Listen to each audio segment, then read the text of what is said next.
The families that want to leave a legacy are the ones that have really important stories to preserve, where there's a lot of wisdom, a lot of lessons learned, and they want to give that as a gift to next generations, along with the wealth that they generally pass along as well. So it isn't just about some child being born in 2067 with a multi-million-dollar trust fund in their name. They'll understand how their granddad actually created that financial legacy through the story that is told on our camera.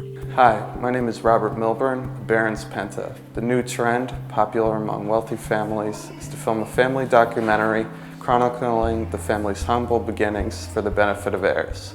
I'm sitting down with Iris Wagner of Memoirs Productions to talk about the work she's doing with her clients.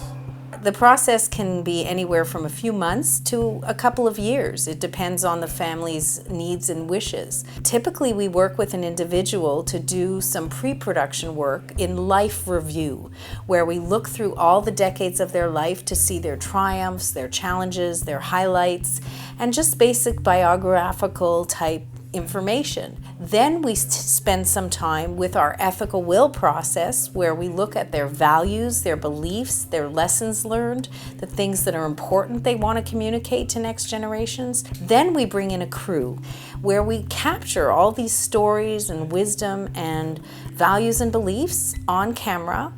Then we collect their photographic archives, their old video footage, their family heirloom items digitally, and we combine it to create a documentary. I was interviewed by Iris over 6 months, many times, and she inquired about my life.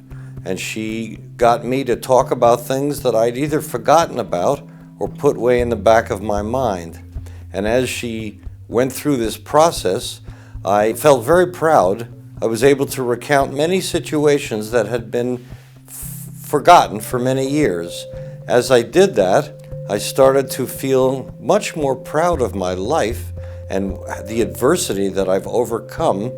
And it was obvious that this is the message for my grandchildren and great-grandchildren. When I did this 10 years ago, I was 40. At that stage, I wasn't sure when I was going to communicate to my children, actually. It was a little bit more of a life insurance policy of something happens to me and I don't have the opportunity to communicate some of these things that I believed in and what I've lived and how I'm thinking about the future. But I knew and anticipated I was going to be able to use this to communicate with them at some point along the way.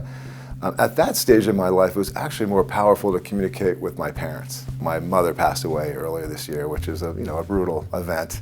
7, 8 years ago when I went through this and was able to show my parents what this video is about and my appreciation for their parenting me and how important that was to my development there's nothing better than knowing that I was able to communicate that. What a lot of our family members that we work with find that it's an extremely therapeutic process to go through, that it can be a catharsis of looking at one's life and a feeling of calmness. Doing this video is transferring all the experiences, mistakes of my life to my grandchildren so that they won't make those same mistakes.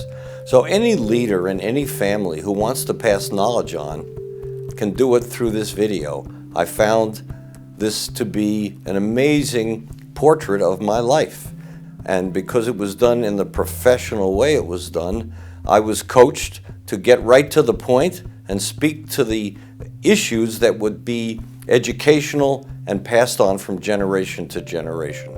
At the end of the day, when they present it to their families, it is truly a very personal legacy. I mean, a memoir is someone's reflections on their own life from their own lips, from their own likeness, and so that the grandkids and next generations will remember them in a beautiful portrait.